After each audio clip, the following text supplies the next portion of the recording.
Bem-vindos a mais uma conferência do ciclo Grandes Obras da Literatura Universal, promovido pela Cátedra Cascais Interartes, que é uma instituição que funciona sob os auspícios da Fundação Dom Luís I e é uma unidade de investigação da Faculdade de Letras da Universidade de Lisboa.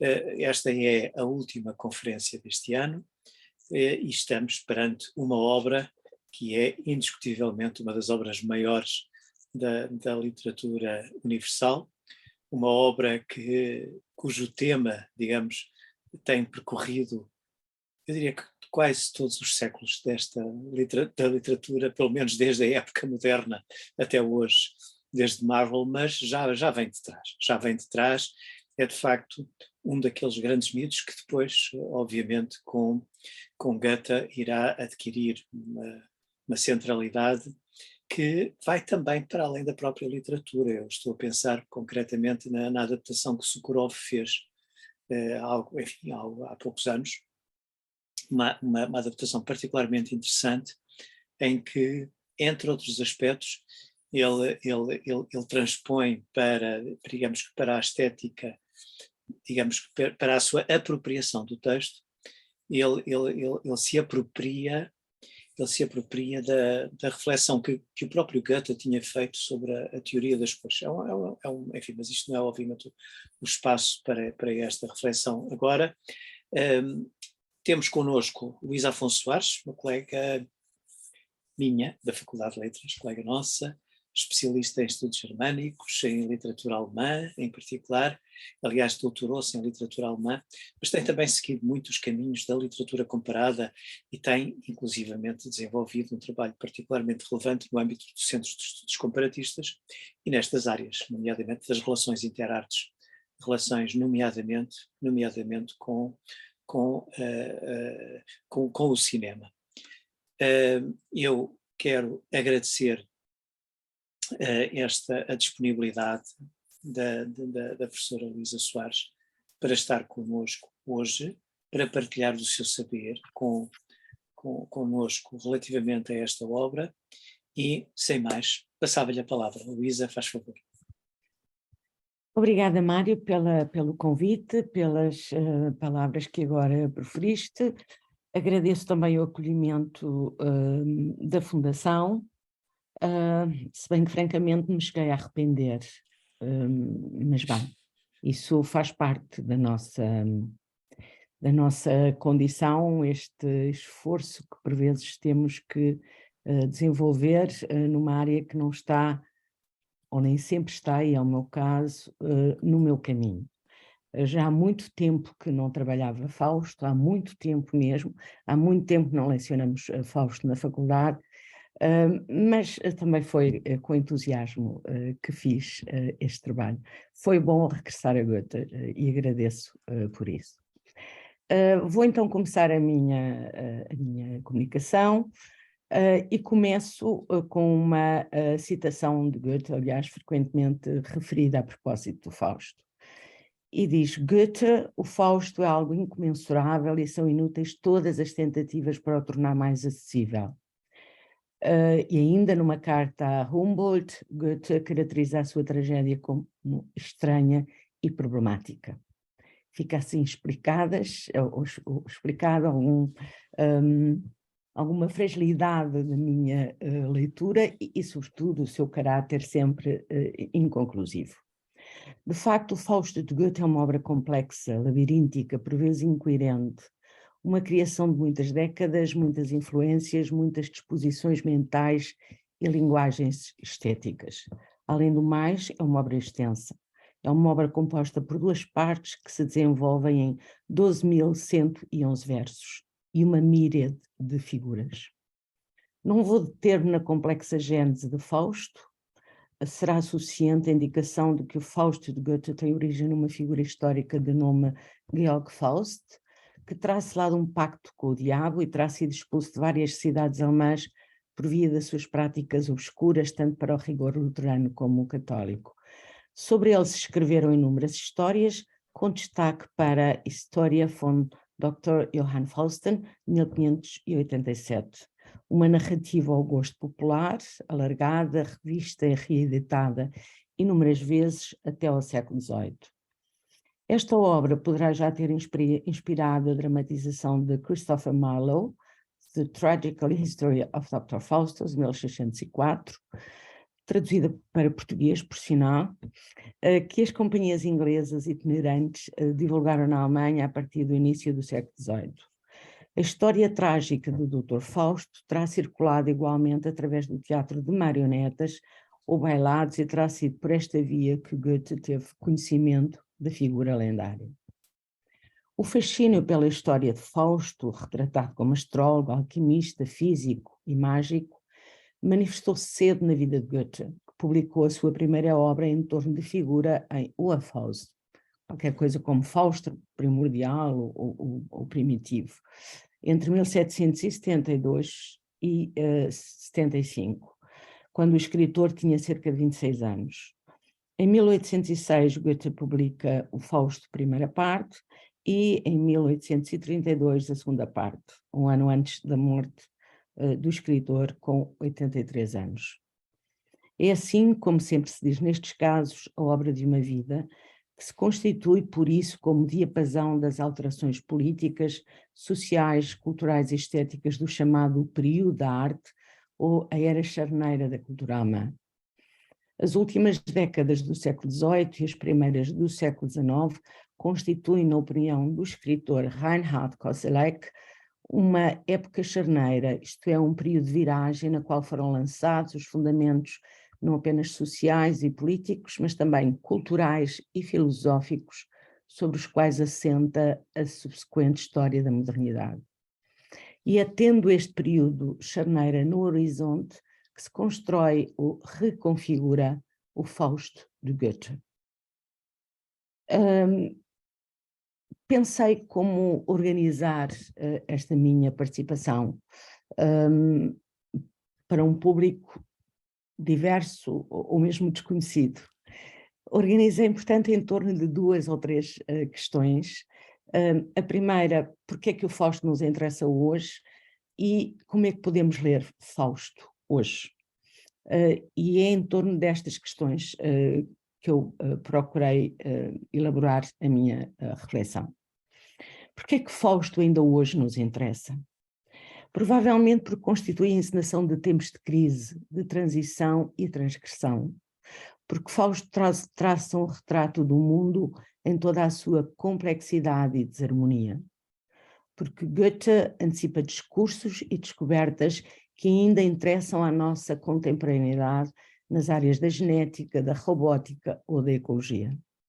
Porque, como escreveu o germanista Albert Schöne, Goethe abriu janelas para o futuro.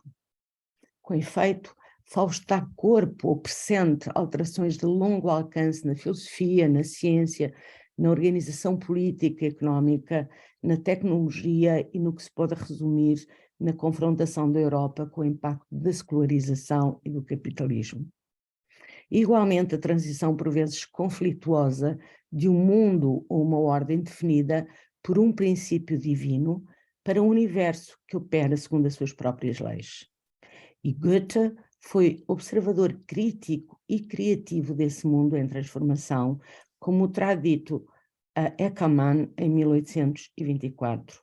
E cito: "Possuo a grande vantagem de ter nascido no tempo em que vieram à luz do dia os grandes acontecimentos mundiais, os quais se desenvolveram durante a minha longa vida, de modo que fui testemunha viva da Guerra dos 7 Anos, da separação da América da Inglaterra, depois da Revolução Francesa e, finalmente, de todo o tempo napoleónico até o desaparecimento dos heróis e aos acontecimentos consequentes."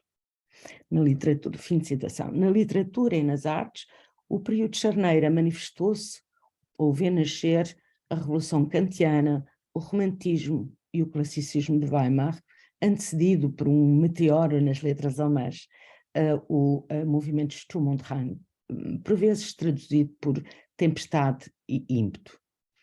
Para entender o Fausto como moderno, teremos de ler neste contexto de múltiplas revoluções.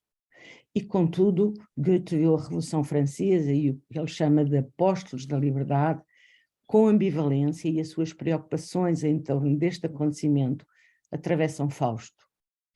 Os conflitos, concretamente a guerra, espreita continuamente ao longo da tragédia, na presença de soldados, incluindo o irmão de Gretchen, na atividade militar constantemente aludida nos primeiros 3 atos da parte 2 e explicitamente nas cenas de batalha no 4º ato, no qual Fausto surge de armadura e viseira.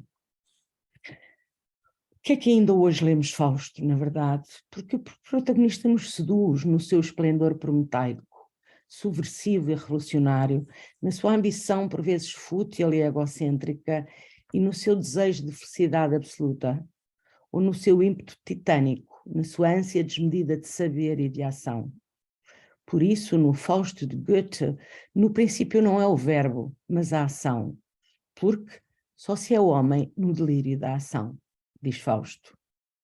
E também nos interessa ou seduz a outra metade de Fausto, Mefistófeles, o espírito que só sabe negar, mas que também é capaz de usar a razão, a honestidade e a justiça, porque, diz o próprio, sempre quer o mal e o bem faz nascer. E porque interrompe o trágico para, como uma figura vicentina, satirizar o rigor do mundo académico e eclesiástico, ao qual contrapõe promessas de êxtase absoluto. E Fausto interessa-nos no seu desassossego permanente, que não poupa a dor e os sacrifícios a caminho de instantes de felicidade. Interessa-nos a busca espiritual que mantém forçosamente o seu caminho da utopia e nunca olha para trás. Porque Fausto se tornou símbolo da contestação e da libertação. Porque Fausto de Goethe nos incita a fazer a viagem prometida por Mefistófeles, reivindicando desde o início a sua condição de símbolo universal e a sua obra como alegoria ao afirmar, e cito, no mais íntimo de mim, quero viver o destino de toda a humana geração. E como ler Fausto hoje, após uma recepção crítica e criativa incessante e plurimedial? Porque, como sabemos, Fausto seduziu, ou melhor, seduz, pensadores, escritores, pintores, compositores, encenadores e realizadores que procuraram o seu Fausto, embora só Paul Valéry tenha assumido explicitamente esse ato de apropriação em Mon Faust, em 1945. Ao longo de mais de 200 anos, o Fausto de Goethe tem gerado um número inabarcável de discursos críticos. Na verdade, já tudo foi pensado, dito e escrito sobre Fausto. Ou talvez não. Se pensarmos com Italo Calvino, que um clássico é uma obra que provoca incessantemente uma vaga de discursos críticos sobre si, mas que continuamente se livra deles, diz Calvino. Foi o que eu pensei fazer, ler Fausto ou reler sem intermediação, justamente porque essa intermediação pode funcionar como uma cortina de fumo que se impõe entre o texto e os seus leitores e leitoras, argumenta ainda Calvino. Mas esta é uma tarefa ingrata, se não mesmo improvável, porque um texto é também a memória que temos dele, que ao longo da sua existência e da nossa, se vai adensando e constituindo discretamente como uma rede de sentidos complexa. E na hora da leitura, ou releitura, aí está a memória de outros textos e outras imagens a invadir o presente e a transformar-se neste processo de reescrita e reformulação em várias outras formas simbólicas. Provavelmente somos tentados a ler o Fausto de Goethe com a Sinfonia de Mahler na memória, ou conduzidos pela voz de Fausto, de Bruno Ganz, na adaptação sublime de Peter Stein. E no nosso presente de guerra e crise generalizada, poderemos convocar as ilustrações do pintor expressionista Max Beckmann, a quem interessou mais o lado sombrio de Fausto e não tanto o seu lado heróico. Porque, na verdade, os múltiplos Faustos, e Fausto é também uma obra para todas as estações, deixaram-se contaminar pelas circunstâncias histórico-políticas, culturais e mesmo biográficas. E o Fausto de Max Beckmann nasceu em 1943-44, no exílio em Amsterdão. Curiosamente, por esses anos, Thomas Mann estaria a escrever o seu Dr. Faustus, que publicaria em 1947.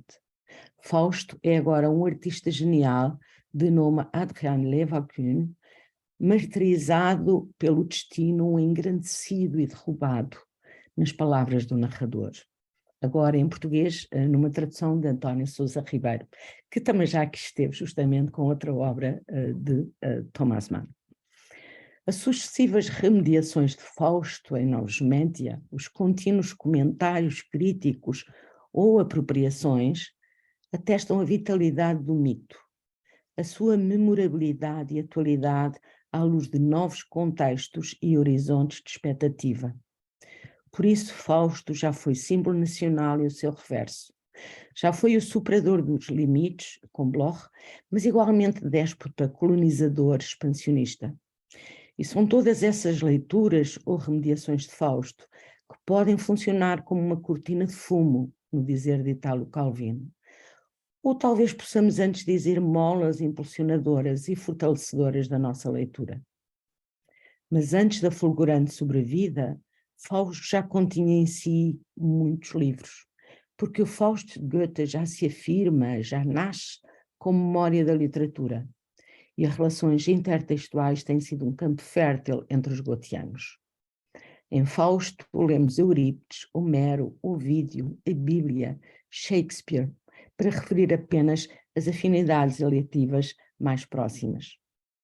Mas aqui proponho apenas ler Fausto como construção e arquivo da memória cultural europeia. Com licença.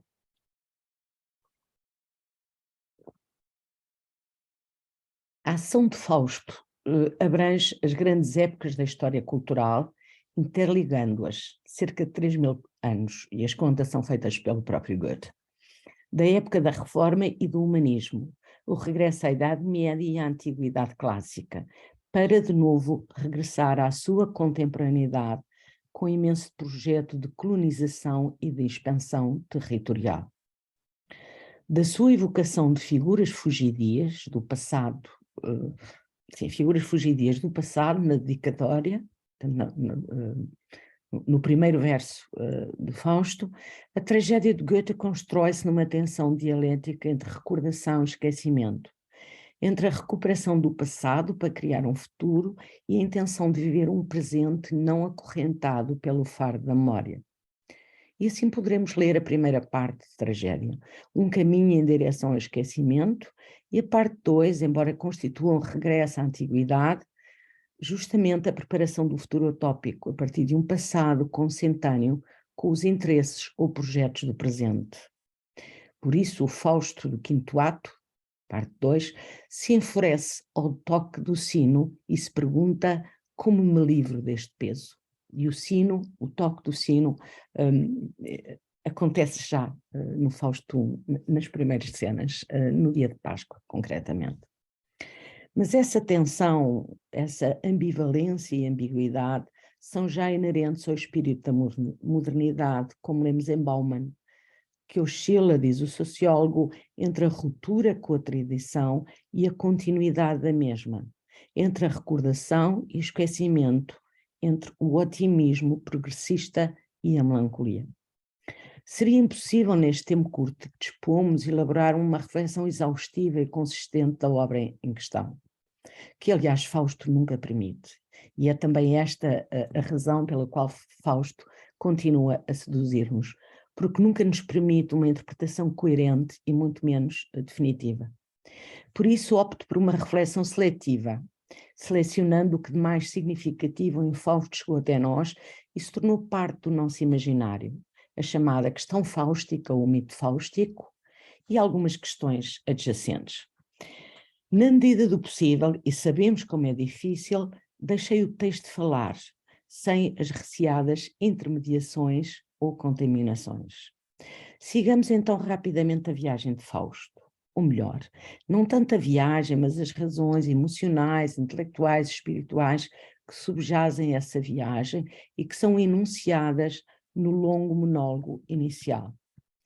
A primeira cena de Fausto I, intitulada Noite, apresenta-nos o protagonista num quarto gótico, acanhado como o mundo Fausto, um cárcere, como dirá mais adiante, um buraco onde a luz do sol não entra, forrado de livros cobertos de poeira que só interessam às traças.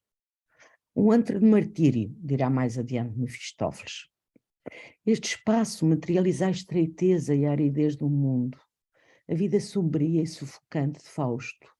Um académico que cursou filosofia, medicina, jurisprudência e, para seu mal, diz, até teologia. Saberes que agora considera estéreis por não lhe terem trazido nem fortuna nem glória. E nesta leitura, Goethe faz eco do espírito do tempo. Refiro, por exemplo, Schiller, que nas cartas sobre a educação estética do homem critica a cultura teórica da Aufklärung. E não traduzo Aufklärung, porque creio que não se justificará.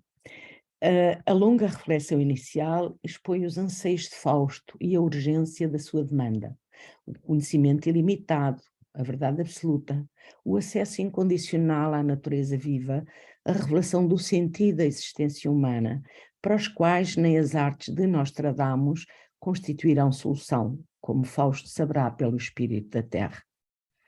O desencanto, a inquietação e mesmo a revolta de Fausto dão expressão ao mal-estar das gerações que se formaram no rigor racionalista e moralista das luzes e que na literatura alemã se fez ouvir desde a década de 70 do século XVIII. São jovens do Sturm und Drang, por vezes lidos como pré-românticos, não sendo, contudo. Goethe, o Goethe de Werther e de Goethe von Berlichingen, integra esta geração, e também o jovem Herder e o jovem Schiller. A primeira parte de Fausto, e sobretudo o A Faust, escrito tanto entre 1770 e 1773, foram parcialmente concebidos no quadro estético-ideológico deste movimento, num contexto de crise e de ruptura, que ressoa a miúdo nas palavras de Fausto, na sua rebeldia, no vigor reformista e num difuso, muito difuso, comprometimento político-social. Mas a primeira parte de Fausto não é apenas a encenação da tragédia do conhecimento, ou a tragédia do desenvolvimento, como lhe chama Marshall Berman. É igualmente a tragédia de Gretchen, ou Margarete. Margarete que se tornou também a Margarete de Paul Celan e que mais tarde o pintor Anselm Kiefer literalmente nos deu a ver e que mais uma vez pode intervir na nossa leitura. E claro que me refiro aqui ao poema Todesfuge, Fuga da Morte, de Paul Celan, na qual contrapõe Margarete e Sulamite. Gretchen não terá surpreendido os leitores e espectadores do século XVIII-XIX, porque no Fausto de Goethe as figuras femininas correspondem quase sempre à feminilidade imaginada no último quartel do século XVIII. Gretchen é a jovem ingênua, de baixa condição social, que se deixa seduzir pelo cavalheiro de porte e linguagem nobres. A vergonha e o receio de exclusão levarão Gretchen ao assassinato do próprio filho, como confessa a Fausto na última cena. Gretchen é acusada e condenada à morte por infanticídio, um motivo que Goethe terá colhido da realidade, conforme documentos o comprovam. De jovem seduzida à condenada, Gretchen assiste impotente ao desabar do seu mundo. Também a mãe e o irmão sucumbem nesta tragédia. Quando entra a loucura e a lucidez, recusa a aparente salvação da fuga oferecida por Fausto. Logo que reconhece a morte do amor, e cito Gretchen, ai de mim tens os olhos gelados e calados. O teu amor onde ficou? Pergunta Gretchen. E aceita a morte como expiação da sua culpa. Gretchen, contudo, será salva no final do Fausto II, como o próprio Fausto. O desenvolvimento da chamada tragédia de Gretchen aproxima esta tragédia, Fausto I, concretamente, às tendências do Sturm und Drang e à temática da tragédia burguesa. Gretchen representa não só o ideal de espontaneidade e simplicidade, como também o desenvolvimento de um tema em voga entre os jovens autores, o da mãe solteira e infanticida, que se tornou criminosa para escapar à rigorosa moral burguesa. O tema do infanticídio foi título de várias obras desta fase, desculpem, que visam denunciar a estreiteza, a crueldade e a hipocrisia. Para Fausto, Gretchen representa o contraponto à aridez do seu gabinete e do seu saber académico. Gretchen encena, de facto, o ideal de felicidade simples e natural, como o exprime Fausto no monólogo que prefere na casa de Gretchen. E também a paixão, o prazer e o deleite. Contudo, o pequeno mundo de Gretchen acabará por revelar-se um limite à ambição de Fausto, que encontrará em Helena, a Helena de Troia, a correspondência perfeita à sua grandeza, aos seus anseios de totalidade e harmonia. Voltarei aqui, naturalmente, sobretudo ao conceito tão ambíguo quanto o controverso de eterno feminino, a que Gretchen e Helena parecem dar corpo. Licença.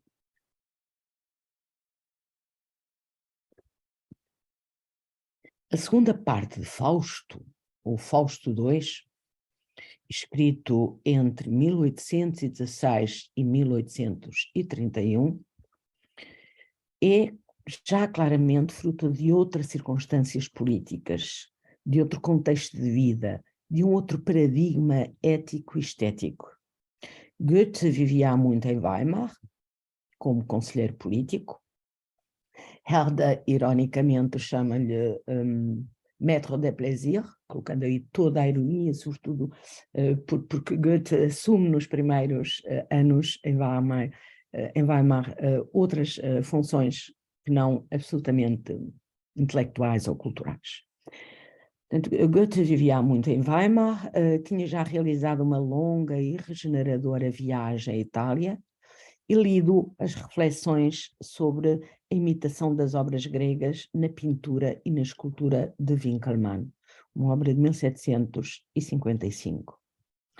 E com Winckelmann, Goethe aprendera que o bom gosto começará a formar-se sob o céu grego, e cito, e que o que distingue as obras-primas gregas é uma simplicidade nobre e uma grandeza serena, tanto na atitude como na expressão. Assim, o Fausto da segunda parte será transportado das montanhas do Harz para a Grécia, porque, como dirá o homúnculo a Mefistófeles, o norte é terra de brumas e obscuridade. Não vou detalhar a completa ação da segunda parte de Fausto, que viola todos os princípios que Aristóteles formulou para a tragédia. Quero aqui apenas trazer dois episódios que de modo diferente constroem a ascensão e queda de Fausto, ou lendo de outro modo, a sua salvação. Portanto, selecionei o encontro e a união com Helena, que tem lugar em Esparta, e que Fausto define como um sonho sem tempo nem lugar, e o conflito de Fausto Mefistófeles com Baucis e Philemon. Evito desta forma zonas mais espinhosas, chamemos-lhe assim, como a última cena de Fausto, a que Theodor Adorno dedicou todo um ensaio. Por ordem de entrada em cena e eventual relevância na ação, comecemos por Helena de Troia.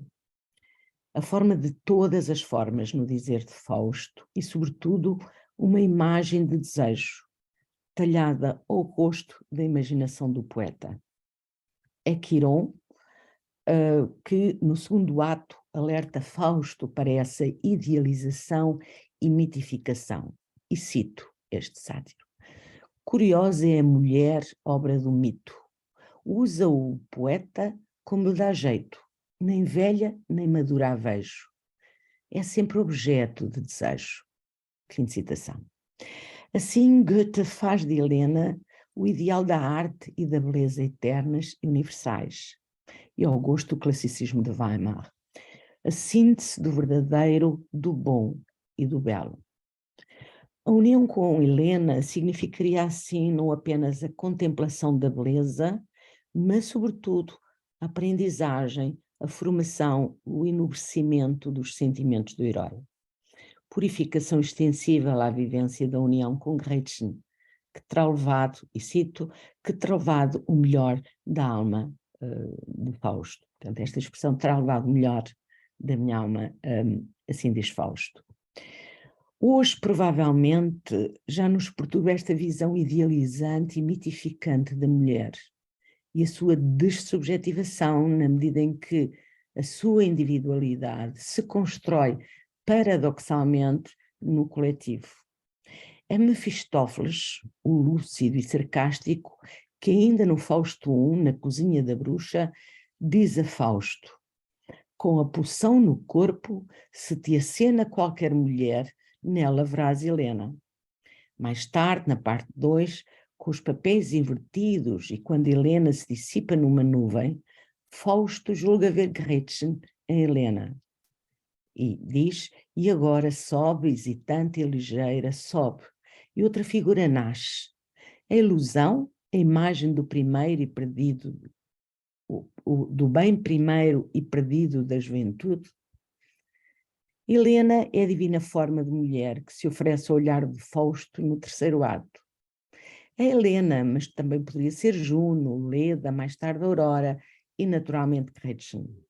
Estas figuras, incluindo as mães que Fausto visita como Mefistófeles, constituem-se como força regeneradora e manifestação da graça e do amor, e uma prefiguração ou síntese do eterno feminino, que surgirá apenas e de modo quase surpreendente, surgirá no final de modo muito ambíguo para salvar Fausto. Porque só surge efetivamente este conceito, esta ideia, esta figura surge apenas uma vez em todo o Fausto, 1 e 2. Mas é colocado justamente no último verso com essa capacidade de nos elevar ou resgatar. Mas ao longo do Fausto II, esse eterno feminino que parece surgir igualmente como mater gloriosa, é indiferenciado ou volátil, como as nuvens em que Fausto vê todas as formas do feminino. O eterno feminino que serve à formação de Fausto parece ser tão somente um acidente, ou um bem-aventurado acidente, tomando de empréstimo a expressão de Simone de Beauvoir. Porque é Fausto, nas duas almas que o habitam, o que organiza e domina o mundo, renovado e renascido por esse eterno feminino ou pelas suas múltiplos desdobramentos ao longo das duas partes da tragédia. Como bem sabemos, a ação da tragédia centra-se unicamente na visão de Fausto, nas suas aspirações, na sua ideia de progresso, na sua ideia de humanidade, utilizando o feminino como mediador entre ele e o mundo, ou entre ele e a divindade, qualquer que seja essa entidade múltipla. E neste caso, o eterno feminino seria também um meio estético e religioso para a transcendência de Fausto. Contudo, são as palavras da Corifeia que podem constituir a síntese da mulher imaginada em Fausto. Cito, sentindo e refletidas, imagem acabada da mulher. Fim de citação. Ou na voz do coro, pois confessai, cativas somos, todas aqui, como antes. Ou ainda antes para Helena, esse mesmo coro para Helena, o que será, não o decides tu. A propósito do destino de Helena após o regresso de Menelau. Como Gretchen, Helena sairá de cena abruptamente, porque não vivem juntas muito tempo sorte e beleza, diz a própria. Dela restarão as roupas que envolvem Fausto e o elevam nos ares, enunciando-se deste modo a função que cabe a Helena, a purificação ou a sublimação do herói. Na verdade, a capacidade criadora das mulheres de Fausto parece ter-lhes sido retirada e transposta para um autossacrifício aparentemente voluntário em prol da salvação do herói. Assim acontece com Gretchen e, de certo modo, com Helena. A redução da mulher a essa função mediadora compromete igualmente a sua capacidade de dar vida.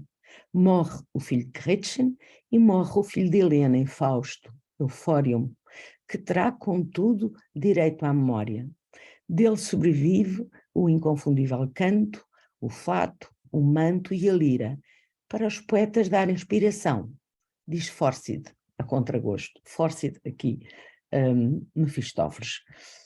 Com um olhar sagaz sobre o mundo, o filho de Helena, Fausto, foi excessivo, desobediente e destemido face à morte, à qual se entregou como Ícaro, ou melhor, como Byron, porque, ao imaginar Eufórium, Goethe terá tido em mente o poeta Byron, nas suas palavras, o maior engenho poético do século, e como este século, nem clássico, nem romântico.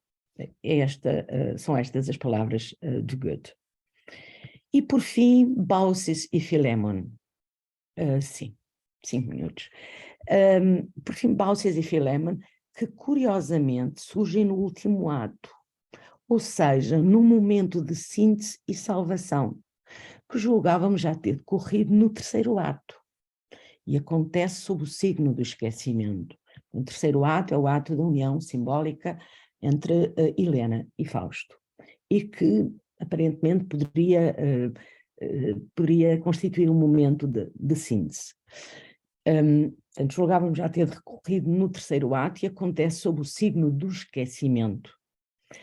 Ambos devemos esquecer o passado, ambos devemos o passado esquecer, diz Fausto a Helena.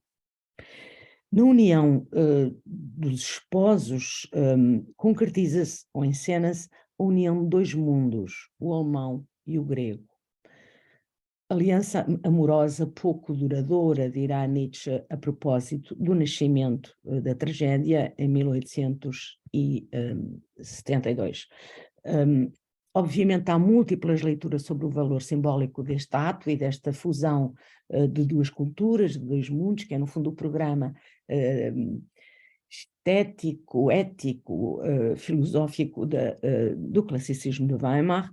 Então, há muitas leituras, mas entre outras perspectivas, esta união pode ser lida como encenação de uma arte que concilia poeticamente dois modos de expressão artística, duas linguagens, como mostra o diálogo entre Fausto e Helena, e neste sentido o diálogo entre ambos é muito esclarecedor sobre a existência de dois modos de falar, de dois modos de expressão, sendo uma claramente mais apolínea, outra eventualmente mais dionisíaca, ou pelo menos Fausto sublinha a importância de se falar com o coração. Mas essa evocação ou reconstrução da Arcádia às portas de Esparta é um interlúdio, uma fantasmagoria romântica, como chama o próprio Goethe, que servirá para a formação, e formação no sentido muito alemão de Bildung, portanto no sentido muito mais amplo do que a nossa palavra formação, e posterior redenção do herói, como já tinha sido a tragédia de Gretchen. No quarto ato, regressa Mefistófeles. Em Esparta não era permitida a sua entrada e teve apenas de se mascarar para entrar naquele espaço da Grécia. Portanto, isso surge como Fórcide. Portanto, no quarto ato regressa já Mefistófeles, já não com a máscara de Fórcide. Regressam os tambores e a música marcial e o ethos revolucionário de Fausto em busca de poder, riqueza e ação. E hoje, provavelmente, melhor que no início do século XIX, entendemos a resistência vã à destruição da cabana e das tílias de Philemon e Baucis, porque, como lemos em Ulrich Beck, a natureza continua a ser absorvida pelo sistema tecnológico-industrial. Também aqui, Goethe foi capaz de antecipar o futuro, porque, embora a oposição entre natureza e sociedade seja uma construção do século XIX, diz Beck, que serviria o duplo propósito de controlar e ignorar a natureza, é ainda hoje percebida na nossa sociedade de risco. Em Fausto, impõem-se ou questionam-se, deixam em aberto, questionam-se como hoje nós eventualmente o fazemos, a racionalidade científica, a crença inquebrantável nas possibilidades ilimitadas da ciência e a prossecução da prosperidade social. Na tragédia de Goethe, e particularmente no último ato, anunciam-se conflitos, questionam-se métodos e a inexorável lógica do progresso, numa contínua dialética entre o bem e o mal. E apesar do rastro de destruição que deixa atrás de si e a potencial desumanidade do novo regime, como revela o episódio de Baucis e Philemon, a alma de Fausto foi retirada ao demónio, salva com a ajuda dos anjos e da Mater Gloriosa, eterno feminino, julgamos. Foi salvo em nome do esforço, da verdade e do bem. E cito Fausto pela última vez, não sendo contudo estes os últimos versos da tragédia. Esta é do sábio a suprema verdade.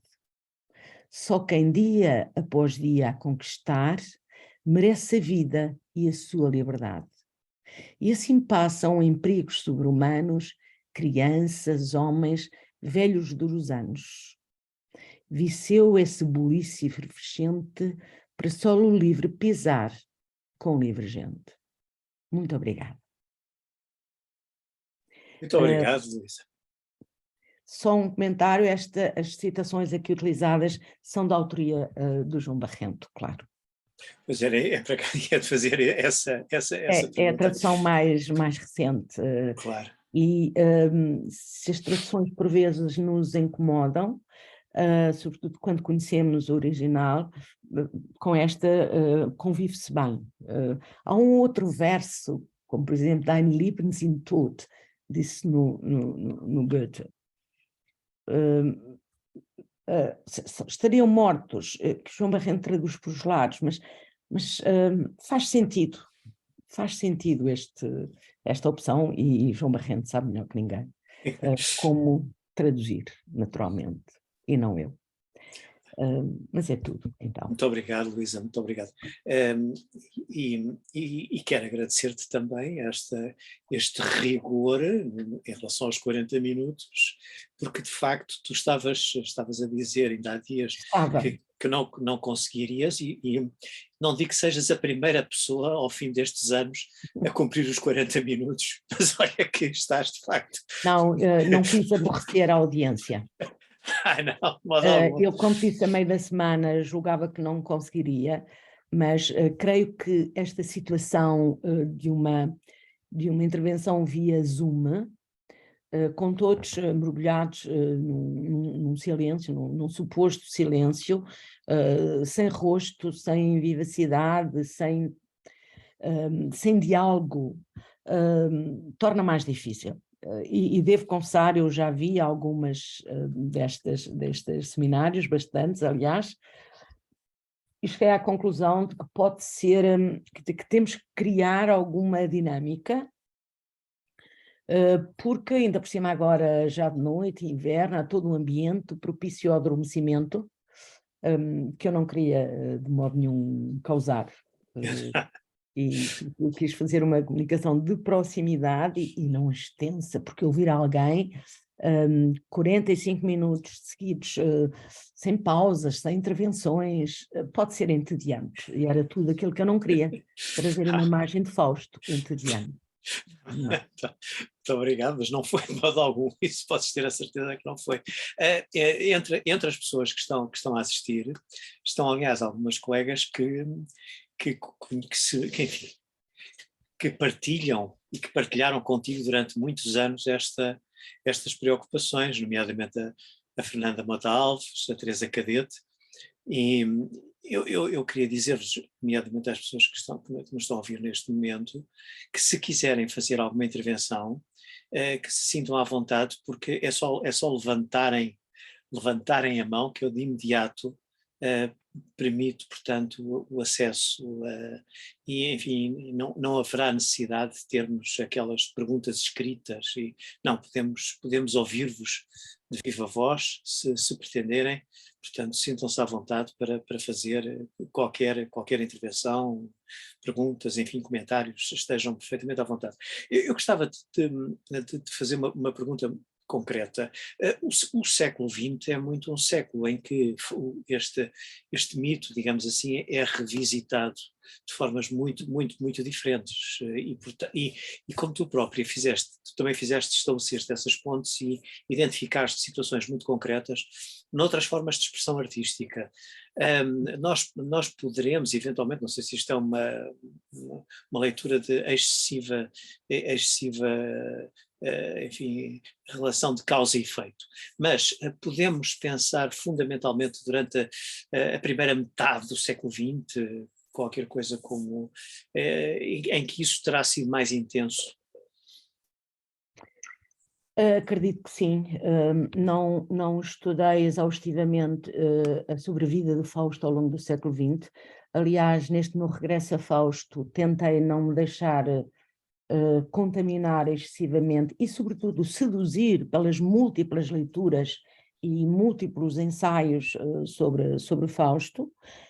Devo dizer que há dias aconteceu por acaso ver na mão de uma colega, numa reunião do SEC, havia nossa colega Joana Matos Frias com este livro na mão, Central de Poesia, editado pelo Claypool, que tem como tema o Fausto de Pessoa e outros, publicado, acabado de publicar, e que constitui mais uma vez um estudo dos múltiplos Faustos, desde o Paulo Valéry ao nosso Fernando Pessoa, obviamente, passando pelo Fausto de Goethe, num estudo do João Barrento, mas aqui já fazendo essa ligação também com Pessoa.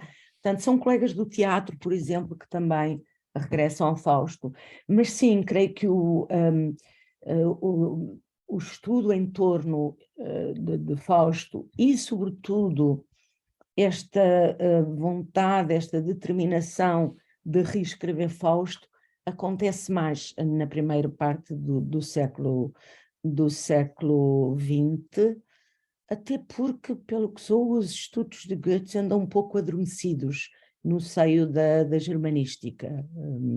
Mas, obviamente, há sempre figuras como o Bergman, que eu citei, ou Bloom, figuras chamados teóricos da cultura ou similar, que não resistem a falar de Fausto e a escrever sobre Fausto. Creio que continua a ser uma figura sobre a qual todos querem dizer alguma coisa, ou todos se sentem atraídos, estimulados, desafiados por Fausto, embora creio que essa primeira parte do século, a própria guerra, o próprio contexto de guerra, provavelmente terá acontecido, terá conduzido a isso, sem dúvida. De facto, se nós pensarmos num exemplo que tu referiste, do Thomas Mann, é um caso particularmente evidente, e isto é uma coincidência francamente curiosa, porque exatamente ontem, com os meus alunos de mestrado e também de doutoramento, nós estivemos a ouvir um colega nosso da Universidade Católica, Jorge Vaz de Carvalho, a falar especificamente sobre o capítulo 22 do Dr. Fausto do Thomas Mann, e portanto, enfim, no fundo, desta outra linha de leitura e de desenvolvimento especulativo a nível da relação com a música, portanto, com a relação com o caos e tudo isso. Porque, curiosamente, eu há bocado, quando estava, digamos, a apresentar-te, eu referi a questão do Sokurov, que é uma leitura em termos fílmicos que eu acho absolutamente apaixonante, mas que, curiosamente, já é, se quisermos, uma leitura muito mais estética, de exploração, digamos que estética / teórica, nomeadamente através dessa mediação que é o ensaio sobre as cores do Goethe. Portanto, enfim, estas coisas são sempre redutoras, estamos a pensar que, sim senhor, por causa do nazismo temos este tipo de leituras e porque agora já estamos em tempos diferentes surgem outro tipo de leituras. Mas curiosamente, de facto, o que se nota, ou pelo menos aquilo que nós vamos vendo em termos de apropriações por outras formas de expressão artística, nomeadamente isso, é de facto de uma diversidade muito grande em termos dessas mesmas possibilidades de apropriação. Exatamente. Portanto, Exatamente. e essa questão, por exemplo, tu falaste em relação à pintura é particularmente interessante. Isso, sem dúvida.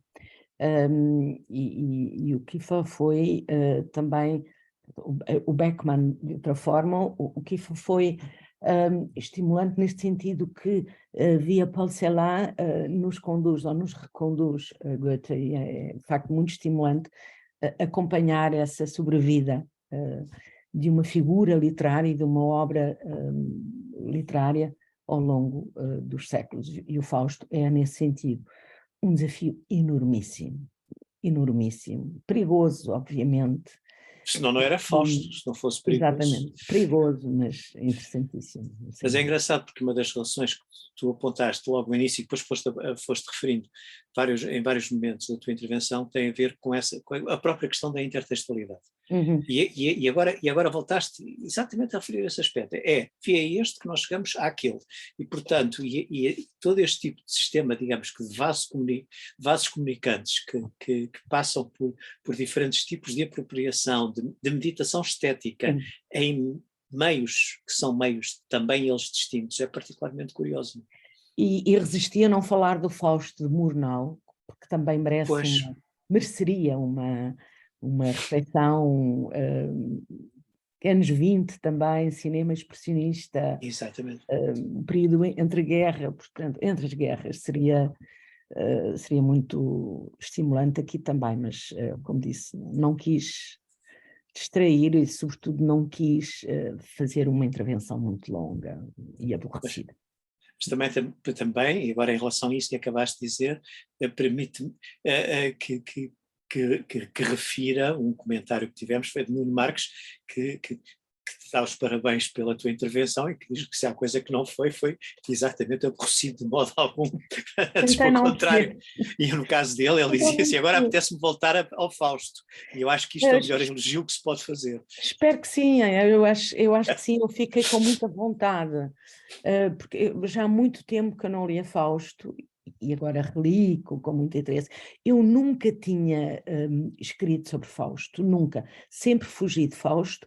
Eu fiz a minha tese de doutoramento num escritor, lá está, um dos meteoros da literatura alemã, e meteoro é uma palavra utilizada por Goethe para referir este escritor. Portanto, um dramaturgo contemporâneo de Goethe, mas que teve um trajeto de vida e de arte completamente distinto, o Jakob Lenz. Portanto, sempre olhei com alguma suspeição para Goethe, para o Fausto, para essas obras monumentais e para essas obras de uma longa vida, como a Fausto, ou como outras de Goethe, e eu nunca tinha escrito sobre Fausto. Portanto, para mim foi também um desafio enorme, porque era um texto do qual sempre fugi.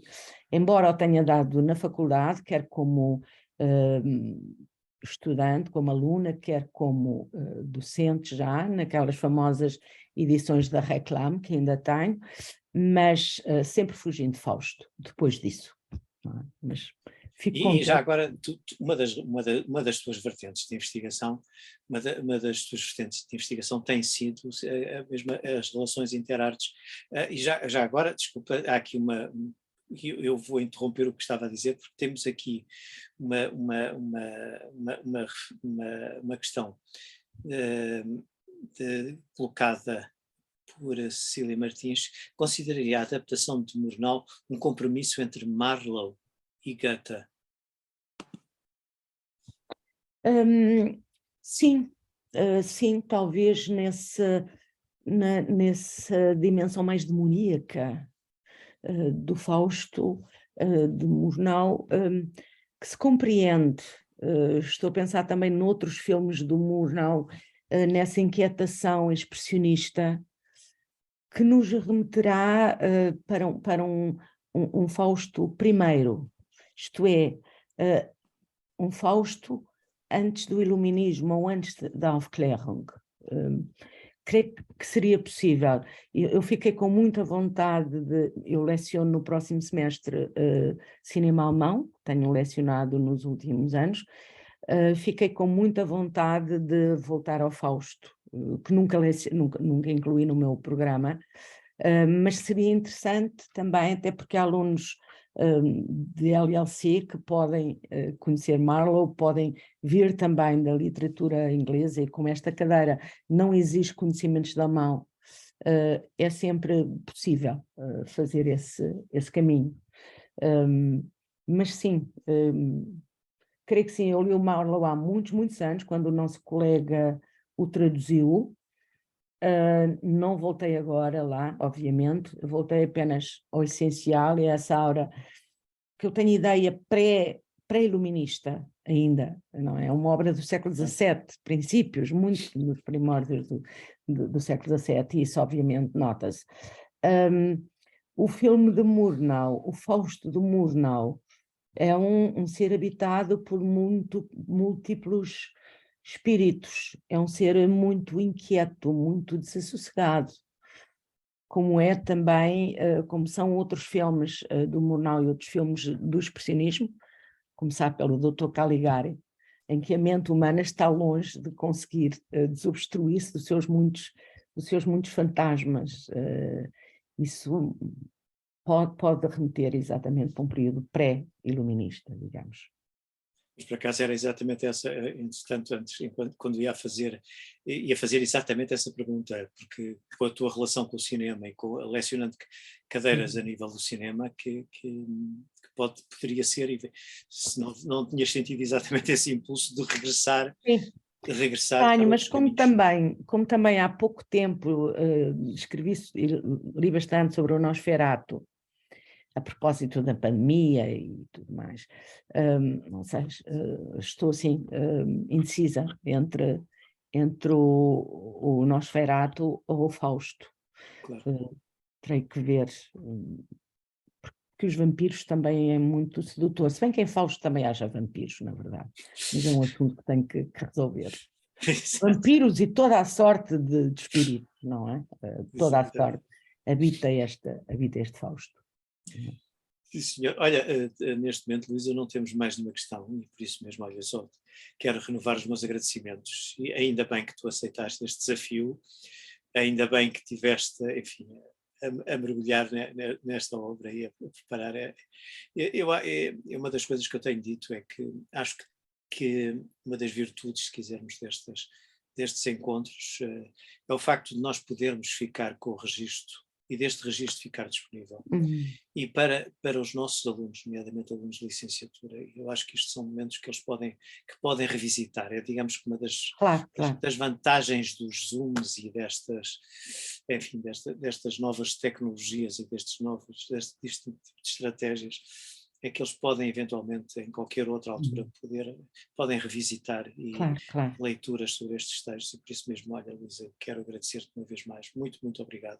Agradeço eu também, e agradeço a audiência, que não vejo o desagradável dessa questão, não vemos mas que está lá. Mas que está lá, e isso é bom. Sentir também que há colegas e amigos desta nossa área, das humanidades e sobretudo da cultura alemã. Fico muito contente com isso e agradecida, naturalmente, por terem vindo. Então, a todos, muito obrigado. Já sabem, estas conferências ficam disponíveis, todas as conferências desde o início estão disponíveis, e por isso mesmo renovamos o convite para que possam aparecer noutras alturas, quando por bem entenderem, para tomarem contacto com estas leituras destas grandes obras que têm vindo a ser feitas durante estes últimos anos. Muito obrigado e até breve. Obrigada, então. Obrigada a todos. Obrigada a ti, Mário. Muito obrigado.